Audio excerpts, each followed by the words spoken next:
friends, and thank you for tuning in to another episode of the Optimal Health Program. Hope you're all doing well.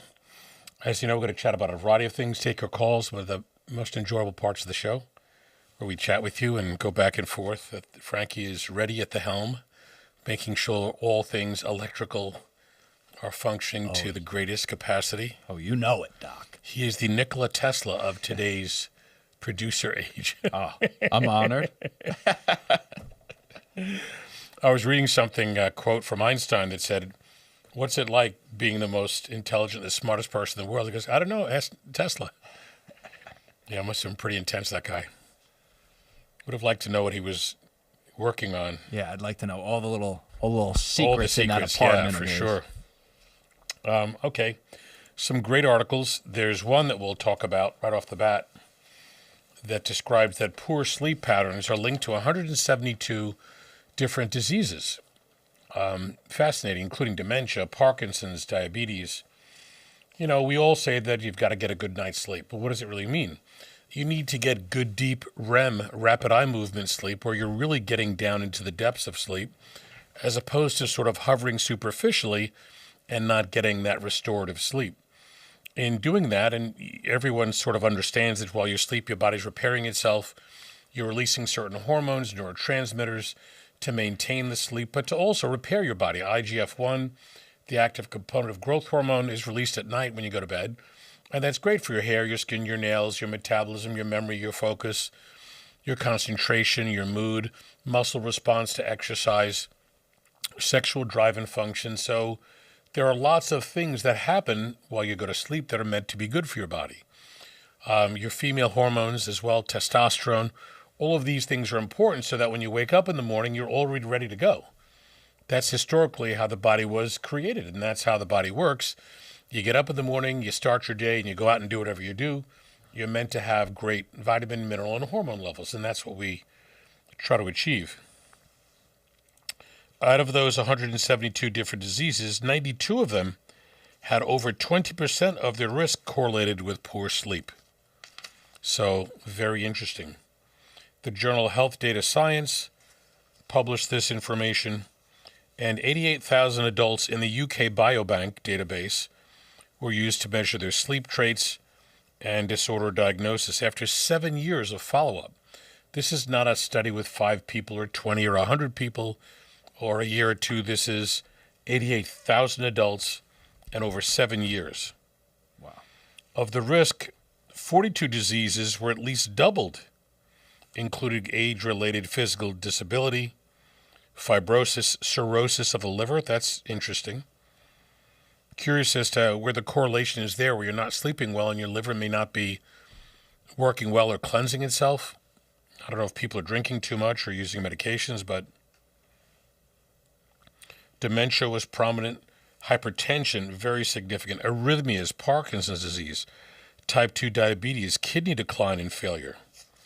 So, very curious. Everything makes me curious, and maybe that's a good thing. Well, we have a curious viewer who's also looking at he got the article pulled up, or a couple articles, and he said, it says going to bed after 12:30 a.m. could increase the risk of liver cirrhosis by over 2.5 times and gangrene by 2.6 times, question mark. That is wild. How is that possible? Yeah. They want to know. Well, all the more reason to talk about the importance of your body repairing itself when you go to bed. Of course, you know, theoretically, you're motionless and your body has the chance to do things without having the activity kind of get in the way and use up your vitamins, minerals, and hormones. So you're protecting your body. You're probably getting rid of waste products, metabolic waste products at that point. And then when you get up in the morning, and some people have to get up early to pee, you could be pushing out waste products that your body's been working on. So it's very interesting. And I say I'm curious all the time about things, and I think all people should be curious. You want to learn about this, about that, every walk of life, everything. We're curious about this job, that food, that chemical in the food, that vitamin, you know, about what's going on in life. People that are not curious, I think they just let everything go by and they end up being unhealthy as a result of it. So we got a question here. How do you increase REM sleep? Which is... So it depends upon a person's age, because as you get older, you're going to get less REM sleep. But also, as you get older, your neurotransmitters, your brain chemicals decrease. And that's what's going to control the chemistry of your brain, how your brain works. Your sleep, your memory, your focus, your word retrieval, all of that. If we look at all the hormones, estrogen, progesterone in women, when they go into menopause, a lot of them have a loss of good sleep patterns. So right off the bat, we test for vitamins, minerals, hormones. We'll look at correcting them. We'll also use NAD, nicotine adenine dinucleotide, because that's great for brain function, memory, focus, word retrieval.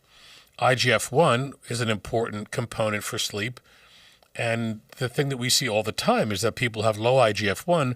When we start to correct that, their sleep patterns come back and they get that good deep REM sleep. Some people that have sleep apnea, where they're snoring because the membranes in the back of their nose or palate vibrate when they sleep, and that narrows down the airway, and they start to gasp for breath at some point during the time when they're supposed to be sleeping.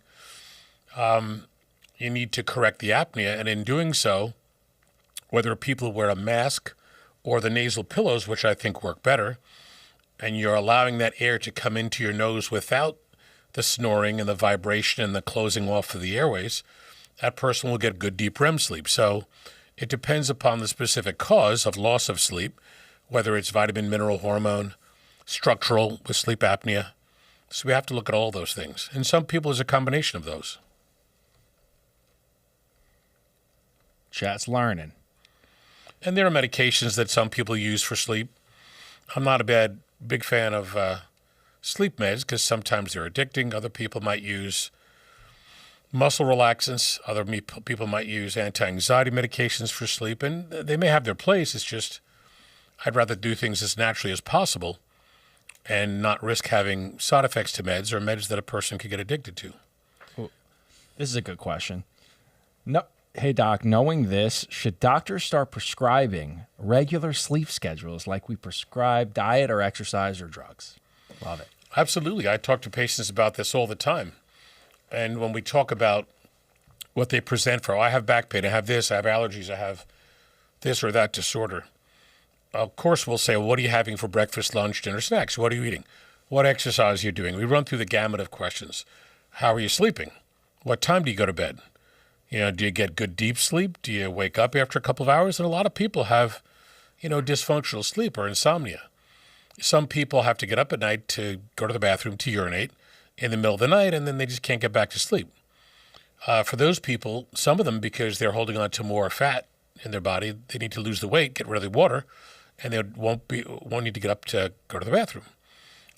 For other people, we'll have them sit in a recliner before they go to bed for an hour with their legs elevated, even on pillows, so the fluid that gravity holds down during the day into their legs is now elevated, comes back to the central core of your body, and your kidneys can process that, and you might go to the bathroom before you go to bed. That might help. So it depends upon what we see as the underlying, cause or underlying mechanism. But yeah, doctors should be counseling people on how to get better sleep. Don't watch TV until 1 o'clock in the morning and expect to get good deep sleep, or stay up till 2 o'clock. And some people do that, and some people will have the TV or something else on, and it just keeps them up. The chat is arguing about screen time being an effect, a cause of this. Absolutely. Yeah. Absolutely. Because if the lights of your TV or the sounds or your phone or whatever you're using is keeping your brain a little bit more wired, you got to kind of cut that off. I used to have the YouTube. I get it, guys. I would have the YouTube rabbit hole. I'd just be going into, the videos of the soldiers coming home, hugging the dogs. I'd be like 30 videos in. It's 2 o'clock in the morning. What happened? And some people are just dying to see the second part 2 of that. They have a lot of these crazy shows. I don't even know if they're shows, or just this anxious couple, and someone comes in and he's the head of the company, and nobody knows he's the head because he's dressed as the janitor, and all these ridiculous scenarios. Undercover bosses or something. Yeah, whatever, but just put all that away.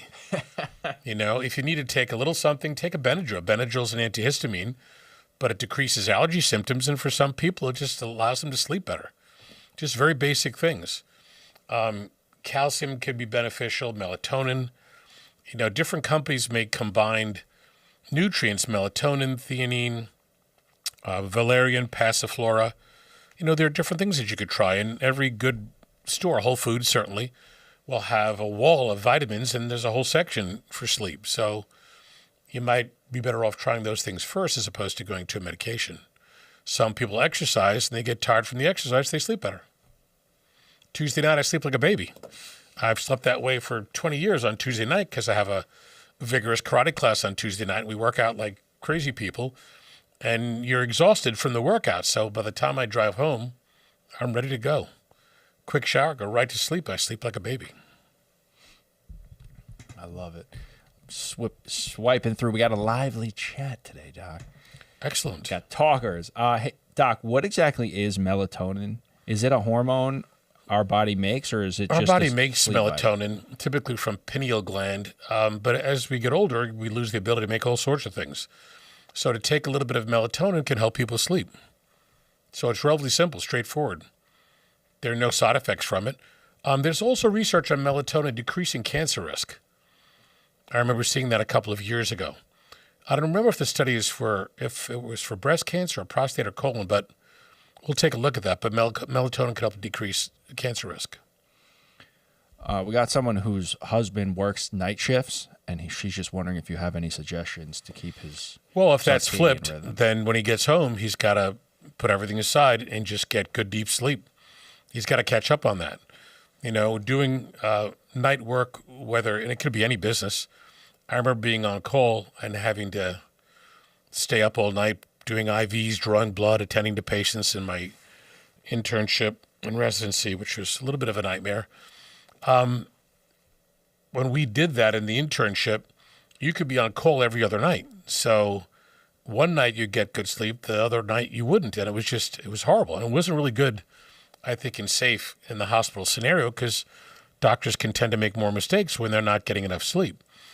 A few years later, some of the hospitals that had unions for the doctors, because they created that, doctors would do a block of nights. They'd do a week of nights. Just they'd work, every night of the week and be off and were able to sleep during the day. So it was just a better way to do it. But you have to kind of just flip that into getting that, good deep sleep or getting enough sleep. And just a follow up on the melatonin. Someone's just asking. I see melatonin sold in 1 milligram, 5 milligram, even 10 milligram doses. How much is too much? My husband has had issues with crazy dreams. So usually people go between 3 to 5 milligrams. That's the most common dose. A little rare to take 10 milligrams, but if people go from 3 to 5 and they're getting benefit from it, they want to go a little bit higher, you can try it. Some people will say at higher doses, I just feel groggy for a couple of hours when I wake up. I just tell them to take it a little bit earlier. It's natural. I have to look up that information on melatonin having anti-cancer effect because now it's going to bug me until I comment on that. Must give you all of the knowledge, people. Melatonin anti-cancer. Someone's just talking about how parents have been giving melatonin to kids. Yeah. So here, National Library of Medicine, melatonin for the prevention and treatment of cancer, a variety of different cancers. So yeah, I remember the literature is there, but it says breast, colon, prostate, a variety of them. So remember, it's a natural substance. I think it has a lot of good potential. So it does make sense. Yeah, now the chat's pivoted a bit. They're just talking about how, lack of sleep may be one of the many side effects, with this psychopath from earlier this week. Well, there are a lot of things that can be going on in someone who loses their ability to understand right from wrong and decides that, doing that sort of thing is okay. So there's definitely some brain dysfunction deficit, and the psychologists and psychiatrists, and maybe he's seen some, because it seems that a lot of the younger people who've done these sort of things have had a long psychiatric history. They're on medications. Some of the medications, I think, when a person is depressed, can get them out of the depression, but then they start acting out the things they weren't going to act out when they were depressed off the medication. We've seen that before. There's a really good movie with Al Pacino and Robin Williams, and they're in Alaska. If someone listening remembers the name of the movie. And Al Pacino is completely sleep deprived, and I think Robin Williams is the bad guy. And it goes through how Al Pacino goes through these stages of hallucinations and just craziness because he's just not getting the sleep. Chat's quick. The name is Insomnia. Yeah. Fitting.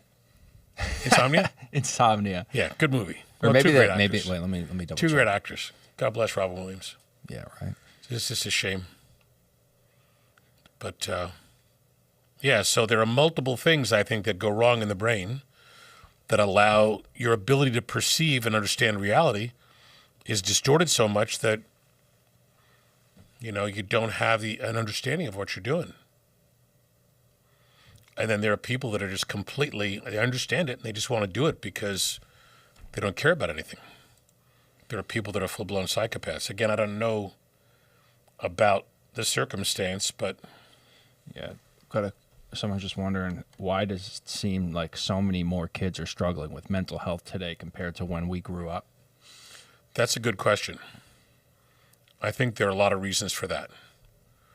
I think chemical exposure, because there's more chemical exposure now than ever before, whether foods or injectables, heavy metals are all over the place in foods, antiperspirant, etc. There's a great deal more that people are dealing with now than ever before. We could talk about Family Unit, and Family Unit may not be as strong as Together it was, when we were kids. None of this stuff happened when we were kids. And everything that I knew and all my friends throughout school and all the years, from kindergarten to college, it was very rare to see families that were, dysfunctional. And of course, people got divorced and stuff, but you never heard of any of these things occurring. It just didn't happen. It was just a different time. Yeah. Now, chat's just going over social media, video games. There's a good comment about that too. When you grow up and your family teaches you great values and character, and other families in the neighborhood and everyone you would interact with, and teachers in school, etc., everybody was there in a way to strengthen each other. And you went to your friend's house, and the mom invited you over, and she'd cook a big meal, and you'd eat there. They'd eat at your house. It was just this great thing going on. It was human interaction every day. So you went to school. I had phenomenal teachers. I remember the overwhelming majority of them. A good handful were the best of the best, as I remember it. And it was just camaraderie, and you loved your teachers, and they were great, and there was no negativity. Yeah, there were guys who thought they were tough and they were bullies, but it was insignificant, You would go and spend time with your friends in the afternoon. We played every sport you could. Get home from school. All right, so John, who was kind of the leader, he was a year or two older than myself, we'd set up the teams. We'd play one team against each other. And if we had 20 guys and girls that lived around where I lived in Malvern, and 3 blocks away, there was another 23 blocks away, we had multiple teams we'd play against. Across Franklin Avenue was another group. We'd play stickball, kickball, stoop ball, kill the guy with the ball, football, that was the best. baseball, street hockey. We played, there wasn't anything we didn't do. It was just great to be able to have that many different sports to play. Red light, green light, 1, 2, 3, ring a live, whatever these things were, we did it. And you had personal interaction. You weren't stuck on a device being impersonal and not having interpersonal relationships with your friends or their brothers and sisters or their parents or their family or their grandparents. You knew your best friend's family was the whole family and vice versa. So it was all inclusive. There was nothing to distract and make you a loner. Now, a lot of people, because of the social media, because of being on the phone and the computer all the time, it's way, way, way too impersonal. Isolating. And you're not developing any great, relationships with people. Right. Big difference. It's Yeah. part of it. Yeah. Chat's just going through their And people will look at social media as if it's, oh, I've got to look and see what's happening today, or, oh, I have to really feel and connect with this, scenario, which in most cases people don't and shouldn't. But they're drawn in because the addiction there, and that affects your brain. Just like the addiction to gambling or whatever else. Smoking, of course, the chemical nature of smoking is a major addictive component, but, gambling, it's a mental addiction. A lot of psychological addictions. Yeah, chat's just talking about how they can't believe both their eyes are still in their head from their childhood. But, Yeah. it's... And it's funny because... Helmets? Who wore a helmet for anything? Now the helmets expire, I think. They have an expiration date. Really? Things have... Yeah, the bicycle We helmets. never wore helmets. There was no bicycle helmets when I was a kid. We rode our bikes and we made little ramps to jump off the curb, and we were all over the place, and we got banged up all the time. Yeah, we had football helmets if we were playing, tackle football in a big field. But it was great, Yeah. and the camaraderie was great. And even though one of your buddies was on the other team, you wanted to get him and tackle it, It was great. It was all great. There was nothing negative from everything back then. Yeah. And it's funny because the shift from when you were talking about and where, children are today. When I was a kid, me and my brother's 2 years older than me, but when we were kids, it was like there were the older kids who exactly like you explained it. Yeah. Like they're organizing all the Yeah. sports, all that.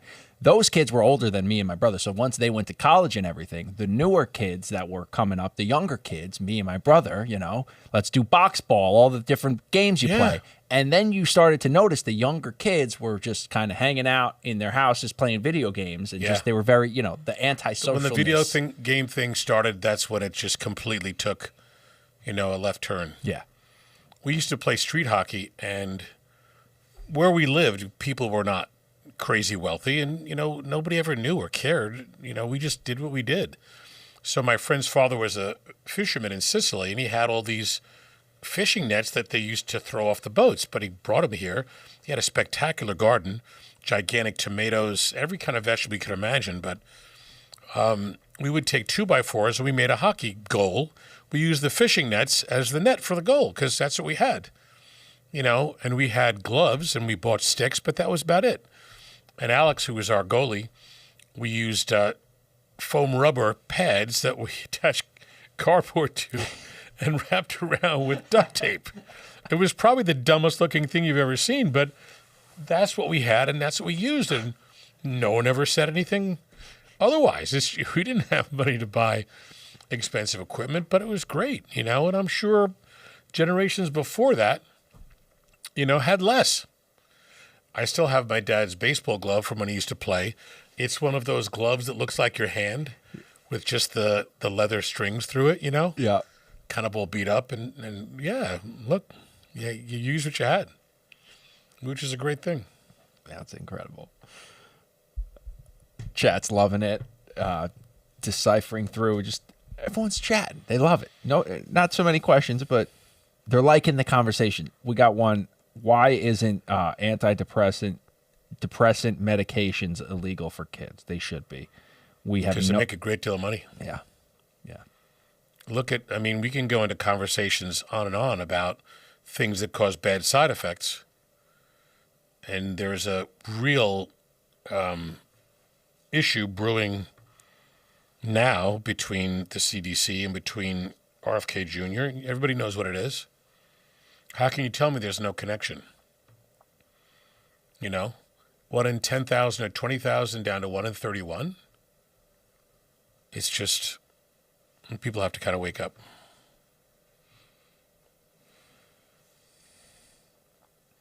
Yeah, I have so many amazing memories from being a kid. Little League was like the greatest thing. And I was just talking about this to somebody else the other day. You get that call, Little League's going to start. It's March. And you had to go to the town hall and teams were picked and all the fathers who were the coaches of the teams would get that all set up. You get down to the field, and you rub your hands in the dirt, and you kind of made believe you were like a baseball player. There was that one dad that just took it too seriously. Yeah, Tried to absolutely. Keep your distance. There was one father who was gigantic. He was like 6'7", and he kind of like walked like John Wayne, and everybody was afraid of him. But he was the nicest guy in the world. But I remember all the different teams. I remember my friends in the different teams. I remember, the different fathers who were the coaches. It was just, you look forward to that. I mean, like nothing else. It was the greatest time. Greatest time. The son of that really tall guy, I'm not going to mention names, but was a great ball player. Great ball player. And we played against their team. He got up to bat, and there were a couple of guys on base, I'm sure, and they brought me from third base to center field because he would hit a long ball to center field. His first name was Mark. But he was a great ball player all the way around, fielder, hitter. So he gets up. It's getting a little dark out. We're at this field over on Ocean Avenue, Wayland Field, and he hits a crusher of a ball. And I'm running back, and I'm running, and it's getting a little darker out. I'm running. Just for the sake of the hell of it, I just put my glove up in the air. The ball goes in my glove. I robbed him of, it could have been a grand slam. It could have been a 3-run homer. I don't know, but I was right before. The ball would have gone out. I mean, it would have gone over the line. It would have been a home run. And, I just didn't see it until I felt it go into my glove. And then he's rounding first base, and he was, so happy until I caught the ball. And then I could see him was so aggravated. The defeat. And our team, of course, we won, and their team wasn't that happy, blah, blah, blah. And I haven't seen him in many years. So a good friend of mine, Phil, goes to a restaurant in Malvern that his father, the big tall guy, had for many, many years, Brick Cafe. So Phil is there with this guy, Mark, and they're talking, and Phil calls me on the phone. I'm at work. He goes, yeah, I got a guy here. He's really talking bad about you. I'm like, really? What are you talking about? He puts him on the phone. I was like, oh, my God. And I haven't seen the guy since Little League. How are you? Have you been? Blah, blah, blah, blah.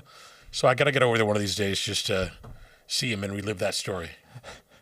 That's the one good story I have from Little League. Legendary. There are a couple of them. But, yeah. The glory days. Things like that I think are really formative. Again, you're making relationships, camaraderie, all of that great stuff we had that you don't seem to have anymore. I'm sure there are great sporting events, and a lot of kids play a ton of sports and stuff. I just don't know if they have that same feeling of importance for it like we had when we were kids. Because there weren't 10 sports to play. There weren't 10 things to do. It was just pretty much Little League. Right. And I was recently at my old Little League field, and all they're talking about is how every year the population of kids that want to play, down. It's just like... Yeah, one of my patients, that's what I was talking to the other day, because he coaches. And he said that back in the day, there were like 700-800 kids in this league, big league on Long Island. And he goes, now it's down to a couple hundred. It's like 200. It just dwindled so much. Sad. Crazy. You have to keep those things on board to keep your body happy, strong, mentally fit, fit, healthy. And this is a good segue into an interesting article. Lower physical activity may impact your heart health 12 years before disease onset. So in this big study, was talking about how different populations of people, this is through World Health Organization, as they get into adulthood and they get, from their teens into their 20s, 30s, 40s, the activity level decreases, and that decrease over about 12 years increases their risk for cardiac events and heart attacks and stroke and hypertension and all sorts of other disorders. And losing that exercise is a main reason why these heart events occur. So the exercise required doesn't have to be a crazy amount of activity, but between young adulthood to middle age, you could prevent a lot of problems from occurring if you just keep doing exercise. It could be riding an indoor bike every day or outdoor bike or walking around your block, taking friends, going down to the school, walking laps around the track, any of these things. But you got to keep doing that beyond your young adulthood, because otherwise that dramatically increases the risk of diseases and cardiac events. Just had a little bit of a glitch with my system, so bear with me for a moment. We're still live, though. Everything's good. So what was that? So that study is saying, just to clarify, because I had a few things going on. Once you hit what age roughly? So they're saying young adulthood, late teens, let's say 20s. If you don't continue to do the exercise, that over the course of 12 years, from 20s to 32 or 34 or 40, in that zone, the lack of activity for that amount of time creates significant cardiac risk. High cholesterol, high blood pressure, overweight, all these things. And you see it. You know, the people who continue to exercise throughout their lives are the ones who don't get that.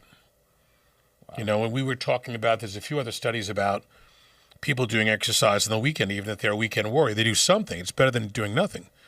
But you've got to do a little bit of exercise every day. I tell people do a half hour of activity every day. Walk, yoga, Pilates, bike, whatever you want to do, elliptical, treadmill, anything. Do something for a half hour a day, because that keeps your body strong and fit. And with that activity, you're flooding oxygen, vitamins, minerals, and hormones to your cells to make them work better. You're fine-tuning your metabolism. You're getting rid of waste products of metabolism. Now, in a perfect world, and my perfect world for my patients, we check their blood, look at what's happening, correct their vitamins, minerals, and hormones, get them on the vitamin pack so they can take a pack in the morning specifically made to their blood test, take a pack in the evening. You don't have to have tons of bottles of things everywhere, and retest your blood, prove that your vitamins and hormones are perfect, and do your exercise, and you'll be way ahead of the game. Wow. A question here. If you're inactive as a child, can starting exercise in your 30s or 40s reverse that heart damage? Absolutely. Because you're burning that sugar that could become triglyceride. You're burning the fat, you know, and sugars, and burning down the cholesterol, and you're delivering more oxygen. You're also dilating your blood vessels, so you're keeping your pressure in a better zone. Because if you don't do any exercise and your blood vessels are a little tight, your pressure will be higher, because your heart has to push against more pressure to get the blood flow. If you're doing exercise every day, then your blood vessels are saying, hey, we're doing exercise, open up. You know, take that big blood delivery from the heart and send it all over the place with all the good nutrients in it and oxygen. So you're training your body to have open blood vessels very quickly. So it makes a world of difference.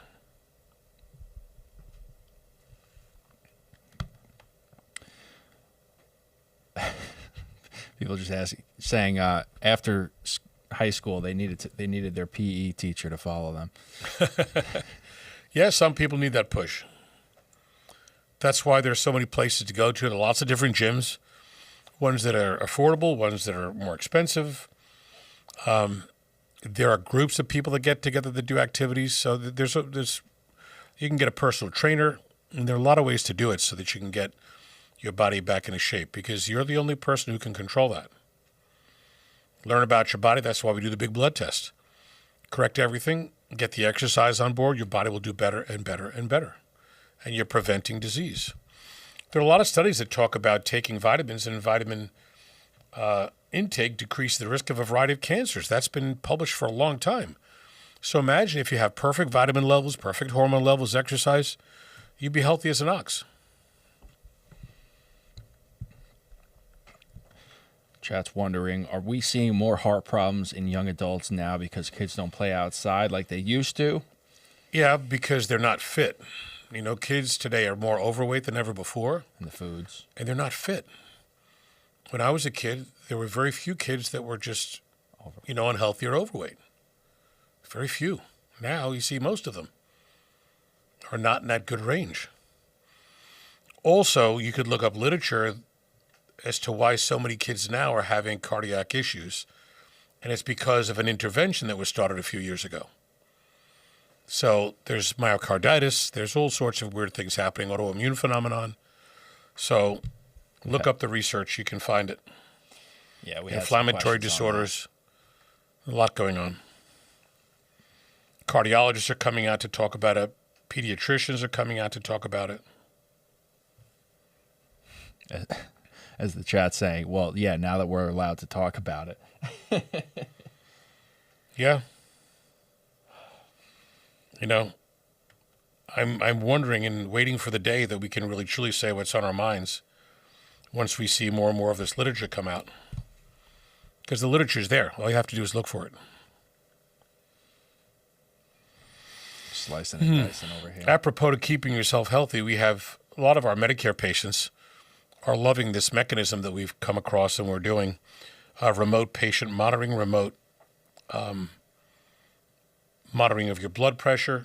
We can send people home with a blood pressure cuff, a glucometer to check sugar, a smartwatch to look at oxygen levels, heart rate. For some people, when you wear the watch, we can have them get on an exercise bike or regular bike and pedal it, and we can track and see what your blood pressure, your heart rate, your oxygen's doing. So it's like getting a little mini stress test to be able to see what your body's doing. And then when you wear the cuff, you do the reading, you press a button, goes straight to our computer. So it's gathering great data. And I tell people, if you see a doctor 3 times a year, he only has 3 readings of your blood pressure. If every day you're doing your blood pressure and it just automatically goes to the data bank, you can see trends. If your pressure's going high over the past month or 2, then you have to address it. We can work on that, fix it. Maybe we'll get you to lose a few pounds. Maybe we'll give you more magnesium. So it's better to understand what your body's doing and track things and prevent problems than wait for the problem to become a big issue. Same thing with heart rate and rhythm with a smartwatch. Same thing with the glucometer. If blood sugars are going a little crazy, let's fix it. I think that, and Medicare really hasn't done anything preventative, but they're covering all of this, which is wonderful. For those people who have changes in focus or concentration, there's a device coming out of Switzerland where you put on a pair of glasses and it reads your brain speed. So if you wear that in the morning and we get that reading, we can tell if your memory's changing, if there are structural abnormalities making it hard to have that really strong electrical impulse. So there are new technologies coming out all the time that just give us a great idea as to what your body's doing and whether it's changing or not. That is insane. Insane. Is remote monitoring mostly for heart patients, or can anyone use it? It's for all the chronic diseases. I have a sheet that I didn't bring here, but the sheet shows a list of all the things that can be done. So, of course, we have a ton of hypertensive where we give them the cuff, but they also get the watch. Diabetic, COPD, chronic renal failure, heart failure, liver, kidney disorders. It's really any of the chronic disorders. People with chronic kidney disease automatically get the blood pressure cuff. So there's a long list of things, arrhythmias, that we can track and which we love to do. It's the greatest idea that traditional medicine has ever come across. I think in part, Medicare would love not to have to pay the $80,000, $100,000 ER visits. So if a person's got some issues and the doctor is notified, and then you can put an alarm on the different devices if the sugar goes to this or that or blood pressure. We get contacted, we call the patient, we fix things. You're saving a lot of aggravation. And I think Medicare wants to save money too, which I don't have a problem with. It's all about the benefit of the patient. I know you mentioned this, but does insurance cover remote monitoring? Medicare covers the whole remote patient monitoring thing.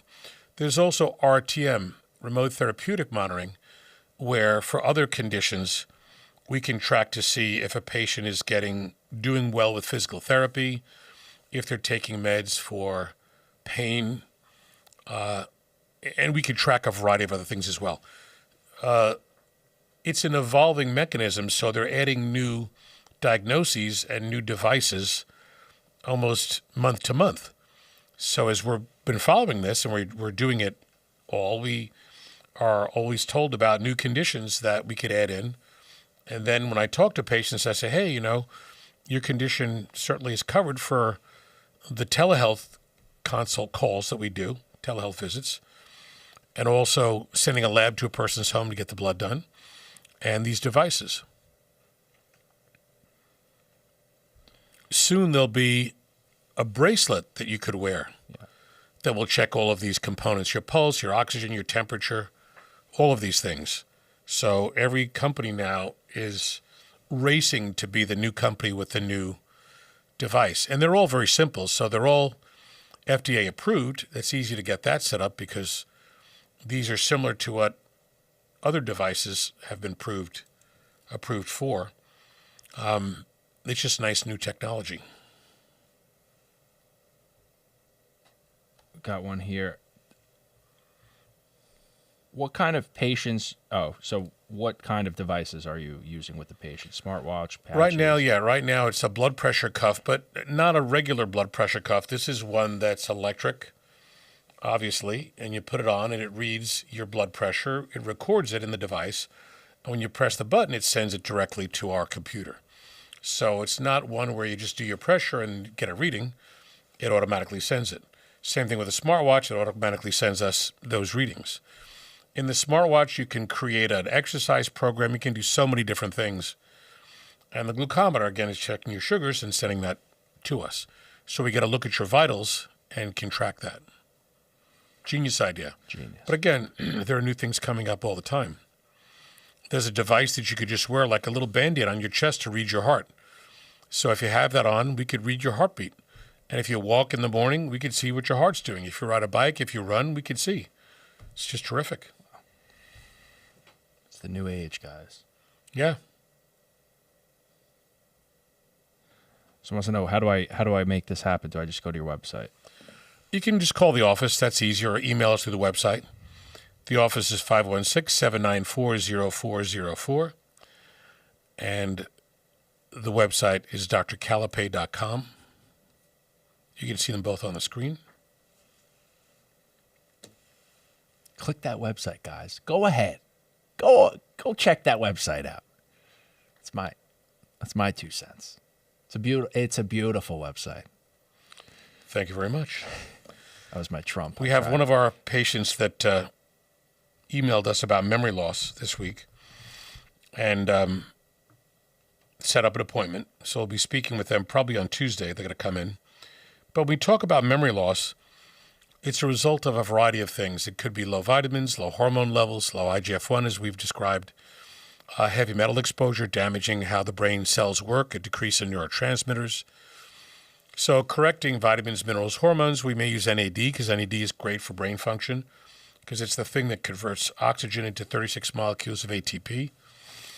We also use stem cell therapy for that because with stem cells, you're taking your own cells from your bone marrow, from the crest of your ileum, and spinning them and then putting them into IV and then a nasal droplet where we drip it into your nose, hits the back of your nasal membrane, get it into your brain. And you can see videos on the website of stroke patients who've had wonderful results. Or traumatic brain injury, the gentleman blown up in a vehicle in Afghanistan, another gentleman with horrible cluster headaches.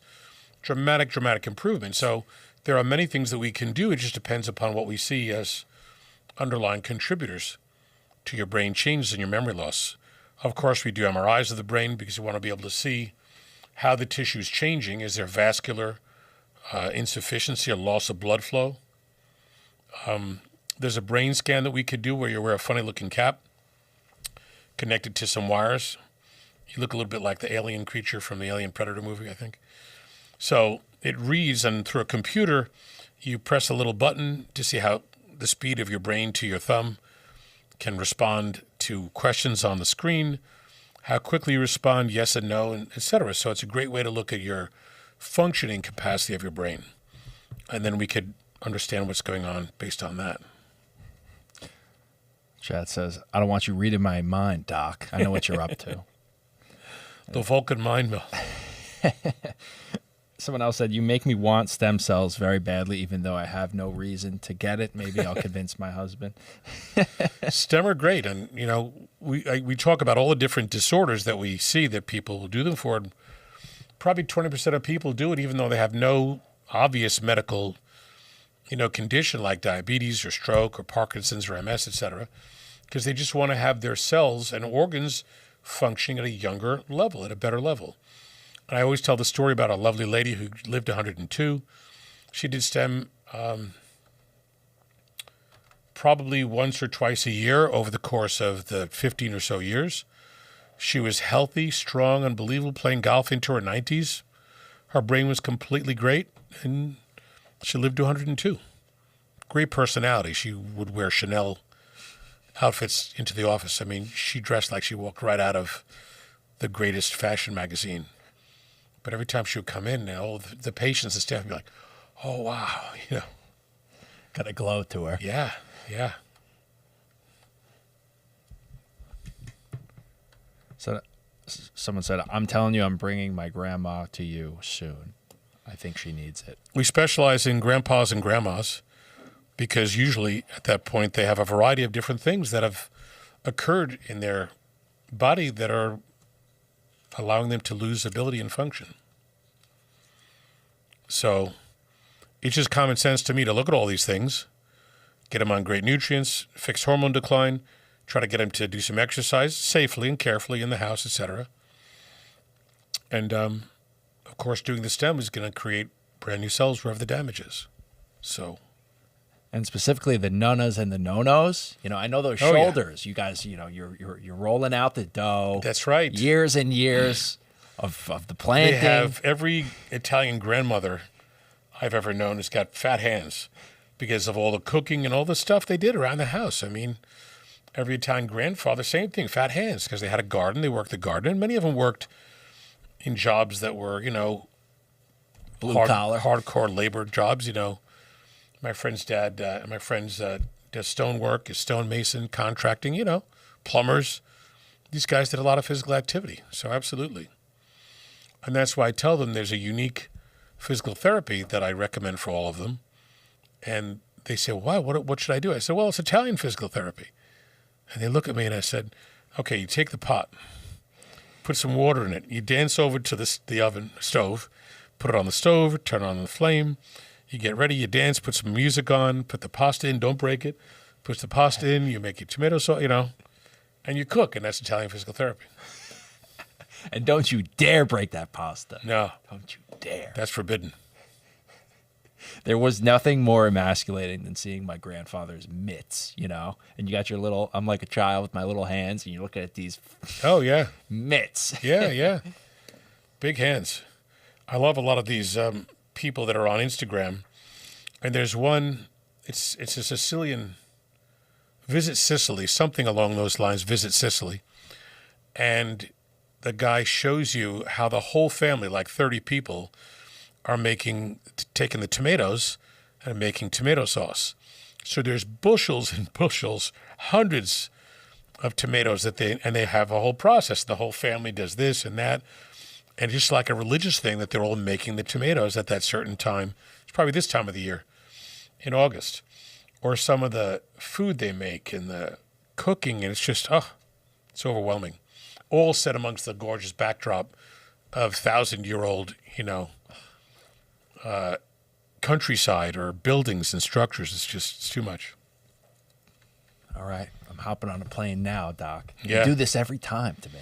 Well, I'm no idiot. Huh? Every one of my patients that's Sicilian or Italian or Greek or Spanish, Portuguese, I tell them to get me some olive oil. Dude, the chat, So when they go chat there- just said, don't forget the Greeks. So when they go there, I've got great olive oil, pure olive oil from all over the world, Love the lady who works in maintaining my home, taking care of the house. She goes a couple times a year and she brings back this delicious Greek olive oil. It's really like nothing else. It's just the flavor is amazing. Other friends that go to Sicily and Spain and Portugal, there are so many different wonderful types of olive oil, but a little different from one region to the next. But, I like all of it. Someone in the chat said the problem with olive oil is you need to dip bread in it for him. I've had that problem. I do have that problem. Sometimes you can't resist it. You got Frankie breads here. All right. I get it.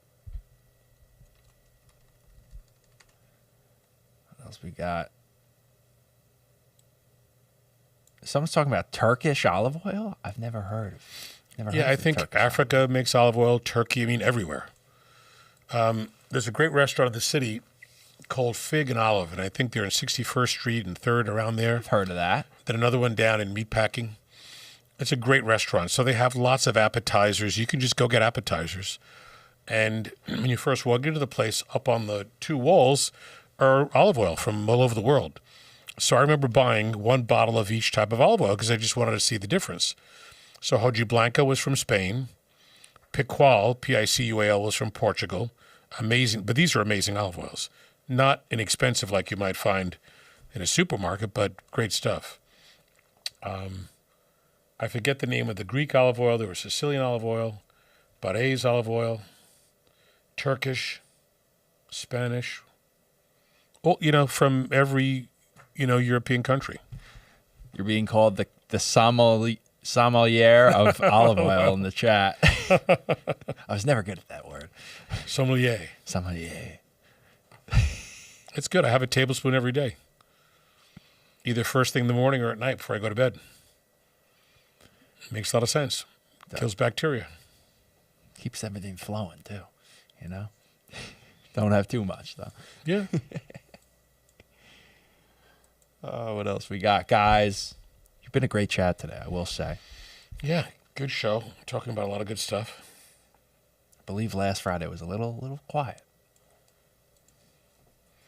I'm watching Insomnia later. What's that? You got that movie on someone's watch list for tonight. Which movie? Insomnia, yeah. Insomnia. There's so many good movies.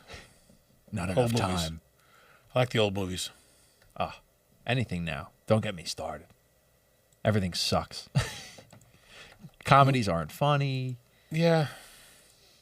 Movies used to be great because every scene had a significant mechanism to it. Now it's just things are kind of all over the place and you have to kind of figure out what's going on. But, they're just made better back in the day. Everything was better back in the day. Chat wants to know if you're going to be on tomorrow. Absolutely. We'll be here. And on 2:30. NFA. We'll be here at 2:30 sharp. And we'll have a video we're going to play tomorrow. So stay tuned for some cool stuff. Always. All righty. Lots of good questions, calls, comments today. That's what we're here for. Give us a call at the office, 516-794-0404. We'd love to help you out. Ask lots of questions. Website, drcalapai.com. Thank you for the email, and we'll have some more emails. When I get there tomorrow morning, I'll pull some more of the emails off so we can comment on those as well. Thank you so much. God bless you. Have a wonderful day. See you tomorrow.